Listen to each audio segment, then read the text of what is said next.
Oh, this is just getting worse and worse. It's so sandy. Difficult to walk in.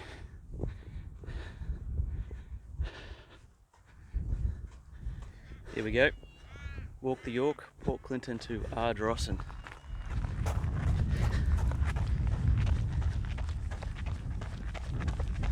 It's about 21, 22 degrees. Not too bad. Light wind, might get worse so get around a bit further.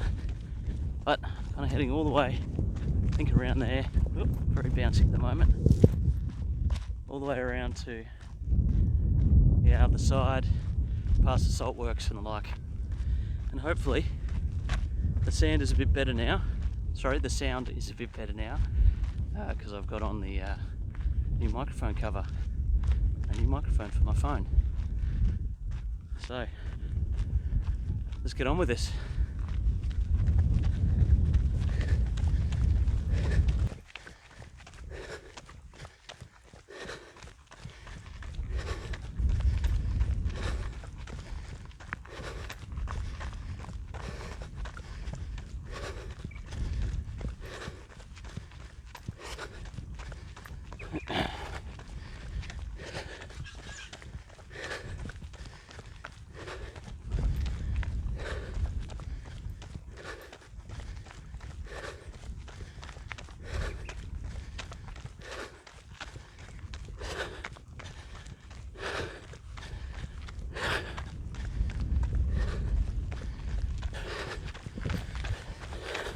Well, looks like this is the end of the road to the holiday homes at Port Clinton. It's a long weekend today, so it's pretty packed. That's why I didn't do much at the beginning. It was a bit embarrassing. There we go. Not a yellow marker, but a blue one. All right, we'll walk up this. Let's not let myself down straight away. So it's been about 2 weeks, I think, since I did the last 12 kilometres to Port Clinton. Been doing a lot of yoga, a bit of gym. I haven't really been running, which means I don't feel the fittest I have, but good breakfast this morning. Oh. And feeling good. It's a nice little creek gully. Take a mountain bike down there. Yeah, could feel better, but I don't feel bad. And hey, if I'm running 30 k's every couple of weeks, does it matter? Yes, the answer is yes, it matters. I should train more, but I'm not.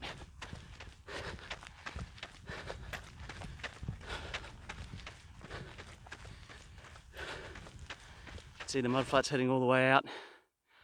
I think it's almost low tide, should start coming back in shortly. Move around to a running track, not a running track. I'm just struggling with words today, don't mind me. Move around to a lookout around here. Get a good view back up to Port Clinton. I'm only 800 metres from the park where I started. It's quite nice. Recommend if you're just in Port Clinton to go for a short walk. Head out to here, walk along this track. Here we go. All the way down. People walking on the beach there. We turn it around. You can see red dirt cliffs. Mangrove flats. A white sign with nothing on it. So, leading up to the weekend, I've been at work talking about what everyone's doing. A few people are coming down the Yorke over the other side where it's a bit more swimming and less mud. and realised that you don't really hear much about it outside of South Australia. You know, I travel a fair bit, spend a bit of time in airports and both here and abroad, and you don't get too much advertisement what's around here. Now, Port Clinton has an absolutely lovely caravan park, but pubs only open at night time for a couple of days a week, stuff like that. I can see why you come here if it's fishing. You go across a nice bridge. People come here crabbing and the like. It's probably more habitual stayers that don't want to head too far down, but as you'll see later on in the series, across the other side, the landscape changes completely. Down and up. I think more people need to come out here and have a look around, see what there is.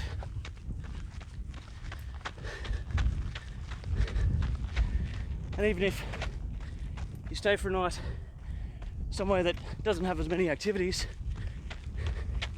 but has some beautiful views, and maybe do a few things that you've never tried before heading on to where you're going to stay for a couple of nights with a pub and a bit more entertainment. A lot of the small towns around here too have built breweries, gin distilleries and the like. So there's quite a bit to do. I think there's a music festival on this weekend. Come check it out.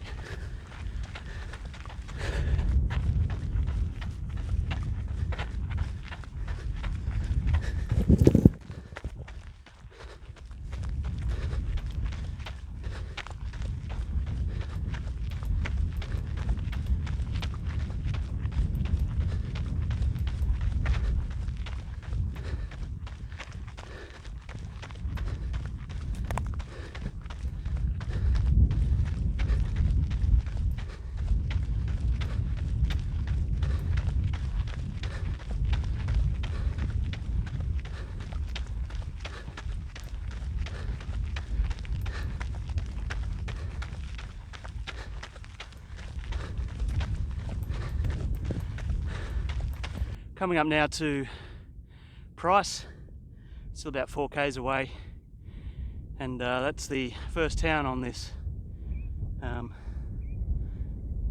journey. There's 3. There's here, place, I always struggle to remember the name because it's like Tubby Wubby or something like that. We'll find out when we get there. Yeah. I've looked at it like 24 times trying to memorise it, but just because it's a bit silly, can't get it. But yeah, we're about, I don't know, 25 minutes, half an hour out of there. You can see where the trail goes. Then mangrove flats, around to the point and the end of the beach. Actually, if we come over here, the ground here is a bit rockier down below. We can see there's a path.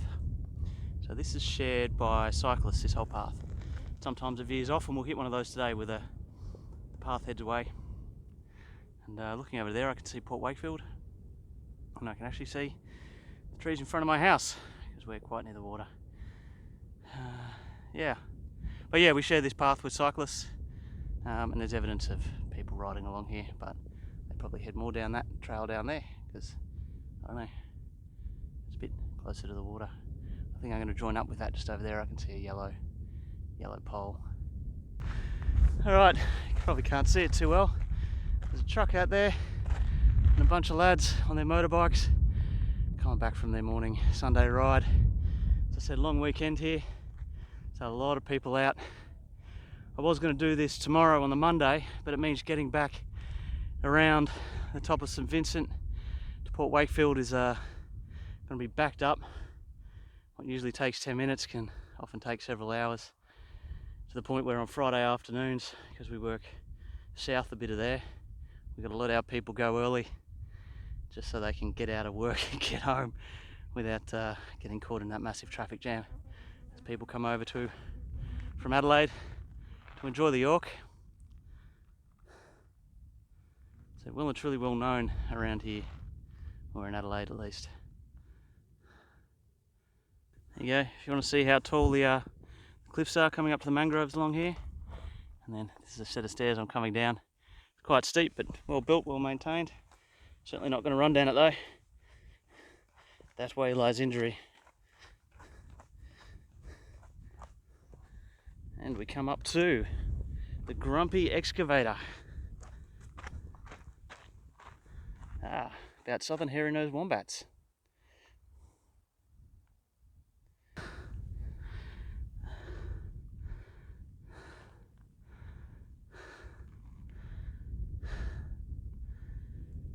What do we have here? Looks like something has started to burrow, and that would be a grumpy wombat. Hasn't gone far. Either got disturbed or decided that he wasn't where it was going to do, or it found something to eat. I don't know. Not entirely sure all of the reasons they burrow. I'm assuming if you dig for shelter and survival, you also learn to hunt out tasty treats within that excavation to keep you going. Here next to it is a little one. These holes are all around. I don't know if they're crabs or what. Something's dug it out, so yeah. I don't know, maybe a smaller burrowing animal. Oh. Keep we going. Right. Well, here we are at the edge of Price. As you can see, the terrain has not changed at all. Except for over here now we've got a bit of a field and then some tennis courts, cricket pitch, and the town itself starts. Moving down this way, and we see got some little caravans here. Don't know much about Price. I didn't see anything on the Wikipedia. Did read up on Ardrossan and the like, which has a bit of an interesting, well, a couple of things I think interesting anyway.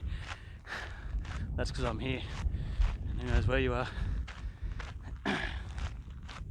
But yeah, little settlements all the way along here. Fishermen come out.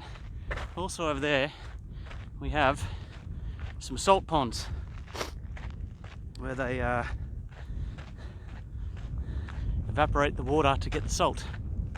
Not sure of the entire process, but you'll see them all up the coast from Adelaide all the way up to Port Augusta. But this one in particular, I'll talk about when I get out of Price and we get closer to it and we can see it. But you will see these salt ponds as the, there you go, that's my third interval. You'll see these salt ponds as you're leaving Adelaide, excuse me, just north of Port Adelaide, around there. They've actually built a big freeway right through the middle of them that opened yesterday. And we just happened to be heading into Adelaide yesterday. So I got to use the freeway, which was good. It was nice and quick. Yeah. All right. Let's have a look at Price.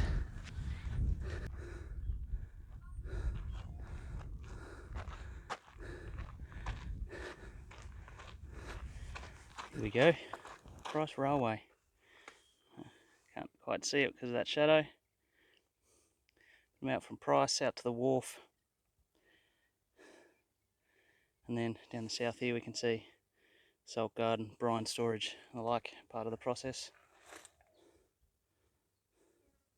Crystallizers. You can pause it there and have a look. In here. So that's one of the rail cars. A shunt. We got, as we come around here, rail tracks on the ground.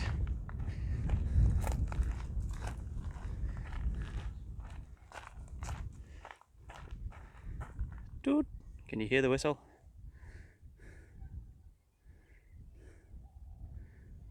motives.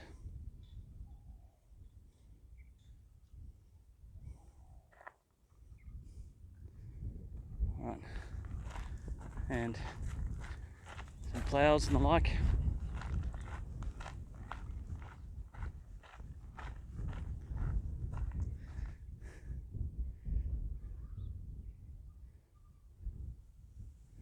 So Ardrossan, while we're looking at ploughs, Ardrossan had the inventor of the stump jumper plough.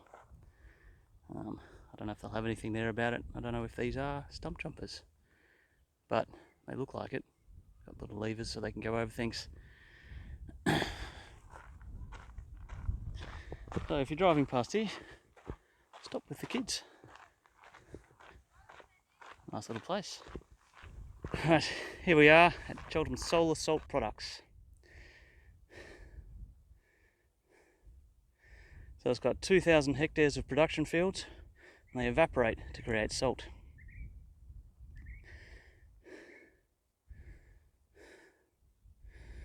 Harvested using self-propelled harvesting equipment. That's interesting.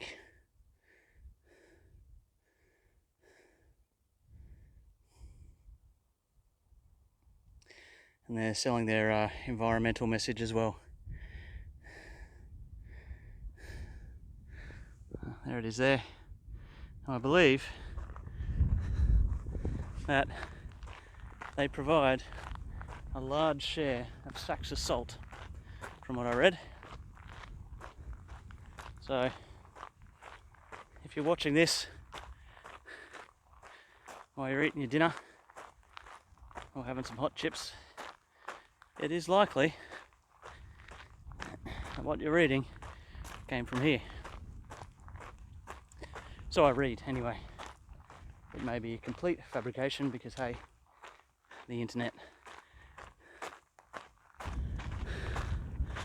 What we're looking at there is the big piles of salt.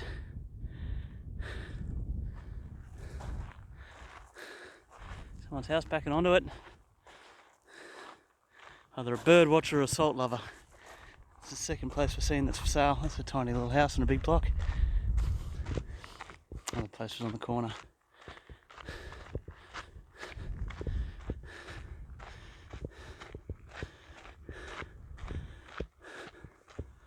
Yeah, back on the road.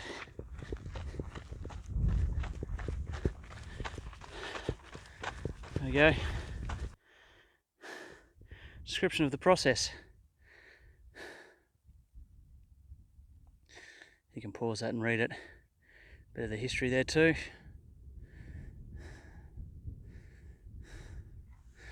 Kind of on a smaller road now, as we move south of Price.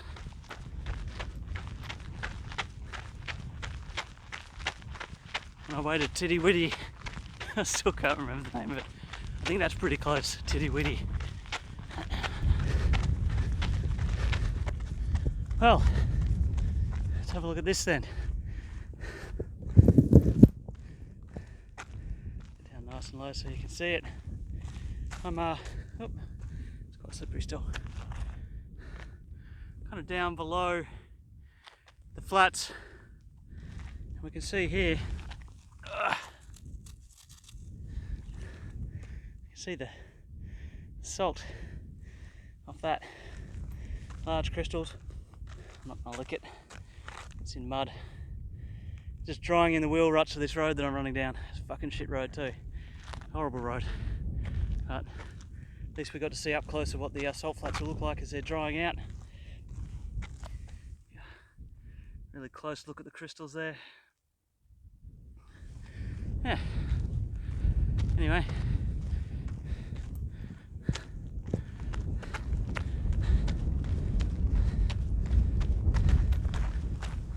I'm walking at the moment, walking into a bit of a headwind and slightly up a hill, plus I just had a snack because I was pretty hungry. So I probably should have got going earlier in the morning before the wind really picked up, but I was up last night playing Heart of Iron 4 I haven't had a lot to say today. There's a lot going on in the world and in my life, and today it's a bit of an escape from it. I was thinking about talking about the coronavirus and the idiots taking all of the toilet paper, but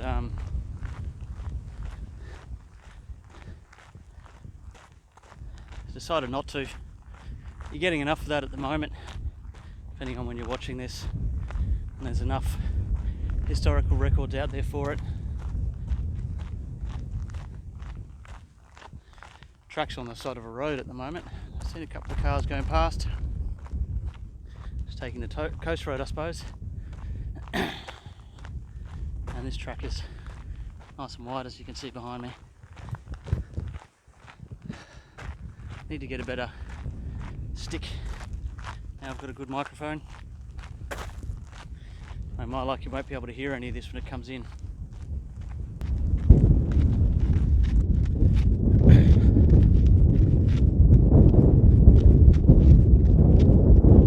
Alright, I've got 10 kilometres to go. Come into one of these shelters they put up, which are quite nice. Some signs behind me, and then the road takes a right turn heading south again into the wind. I like. What do we got? We got some of these signs there. I won't show them this time.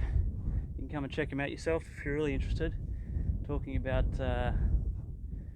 native Australian snails and Mediterranean snails and what kind of damage they're causing. And then there's one here about the sand dunes. Yeah, it's got a nice little map showing what a sand dune looks like typically, cross section of a dune system,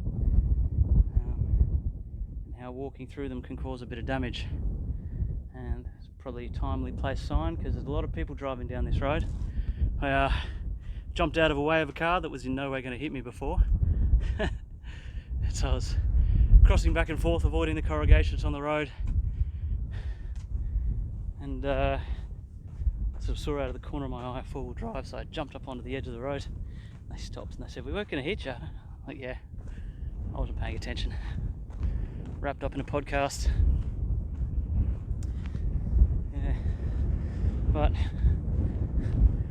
not too sure now, but I think over behind me,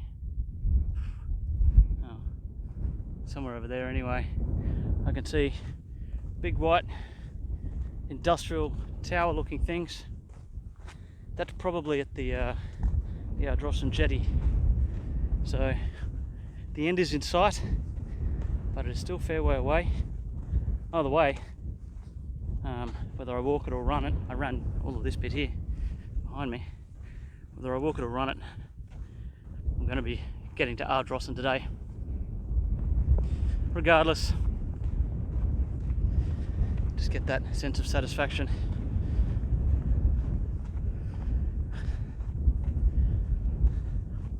I don't think I'll be running into this window.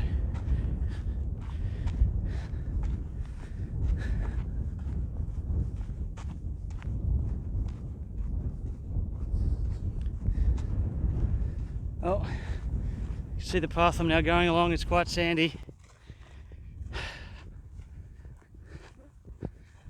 Certainly not running through that.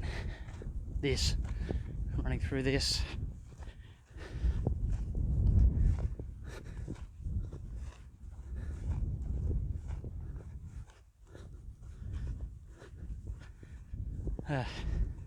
Such a good path on the first half, and then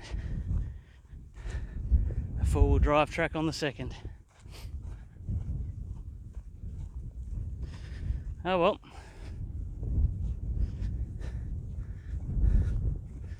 This is how it is.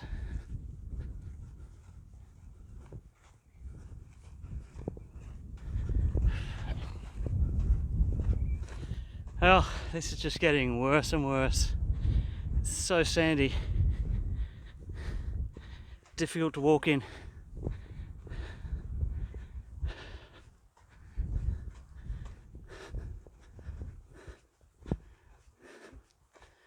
I'd love to forge a path off the track a bit. But unfortunately, I read a sign, probably only about 500 metres ago, that said that ruins the dunes and we need to be careful. So I'm being careful. I'm walking along this sandy, shit road, filling my socks up with sand.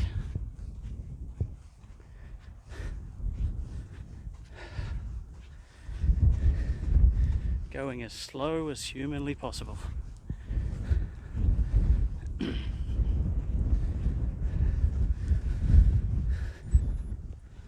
Oh well, that's the joy of it.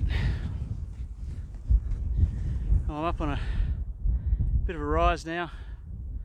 Kind of see behind me what's coming up.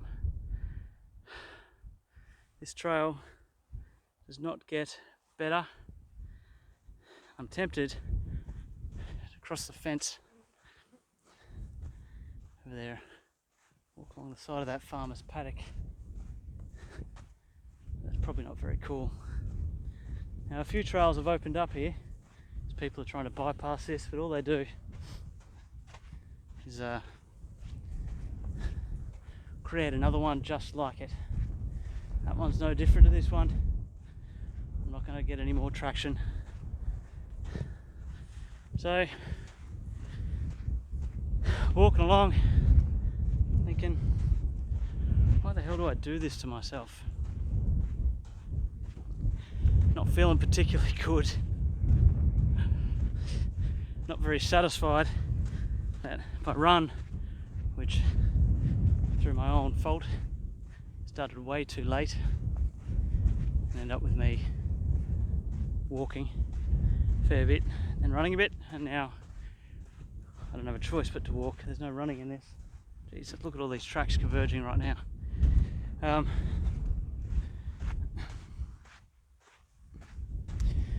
don't know. I know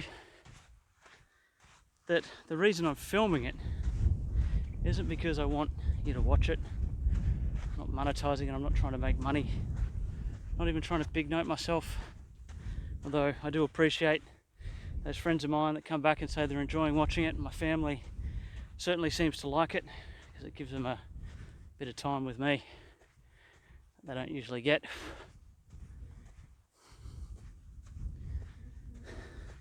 But putting it up on YouTube almost sets a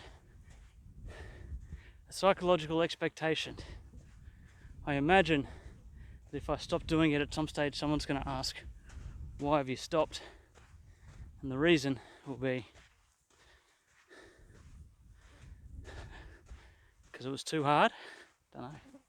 It's not too hard. It's annoying as fuck, but I've certainly done worse. Because I didn't want to anymore. Yeah. It asks a lot more questions.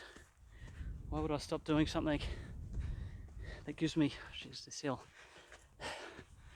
that gives me a bit of a morale boost? I'm doing this right now feels shit, but at the end of the day I feel fucking great, and I feel really sore tomorrow. Still going.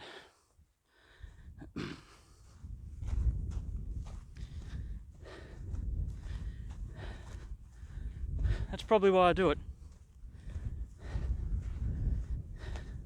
I like to feel successful at something, and this is a really simple thing to feel successful at.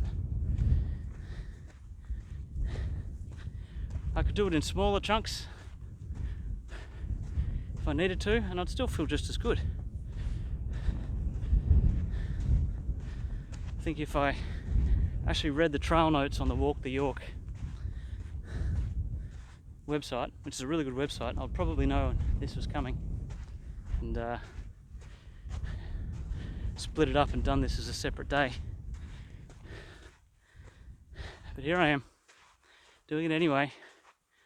Because right now, there is nowhere for me to go and get out of this. I've already stopped and emptied the sand out of my runners once.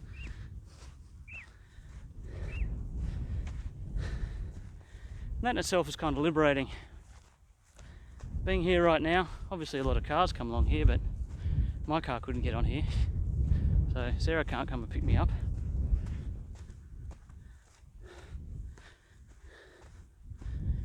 The idea now that after 20 kilometres exactly, with 7 to go, I have a distance that I have to cover just to be picked up.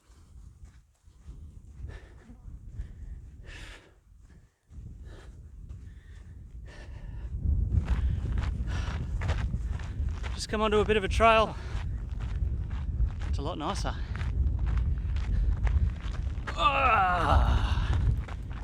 That is effort.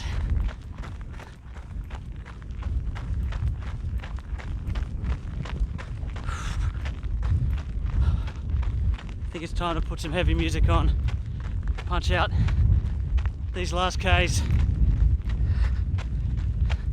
Sorry, shut up, sit down podcast. I will get to you later.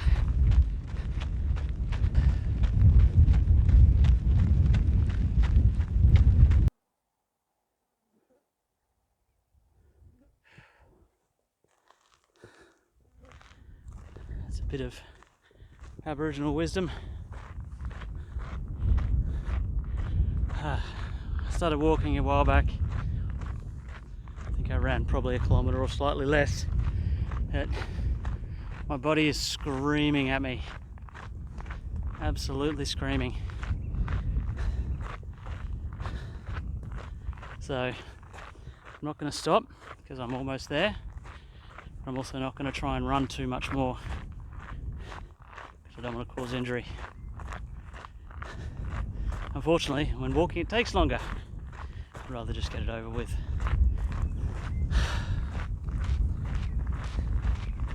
Alright, I'm here at Tiddy Widdy. Behind me, you can see the houses up on the hill. The path goes along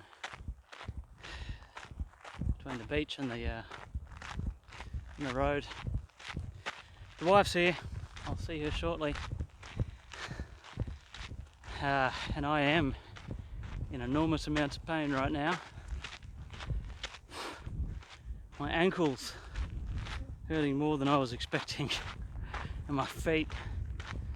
I think I'm going to blame the sand and a lack of proper conditioning on my half. Walking up a bit of a hill, but I think I'm going to do exactly what I said I wasn't going to do, and I'm going to call it here. By the look of it, the distance between here and Ardrossan is not much. So I'll catch up with the family where they are and come back here in a couple of weeks.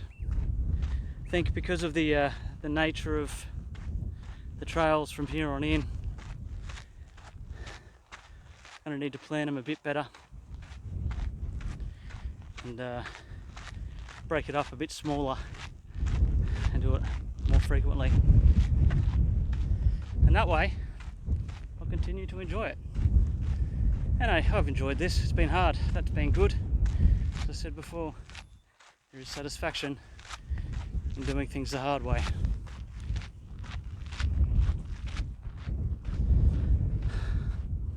Got to remember to keep this camera held up a little bit higher. Why is it making me walk up a hill? Alright. Talk to you when I catch up with the family.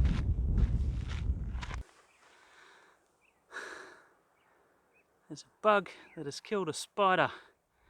He's taken it somewhere to eat.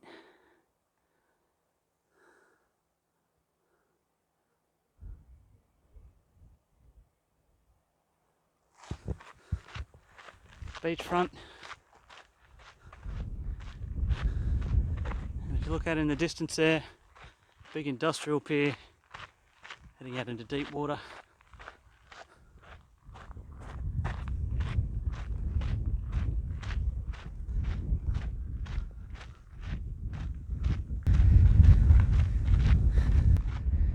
And here's someone else trying to run the Yorke.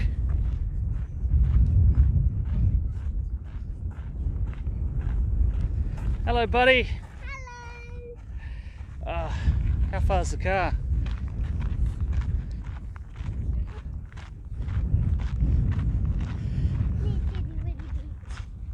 Tiddy Widdy Beach. And this time I saw an upside down crab. Did ya? Pardon me. Yeah.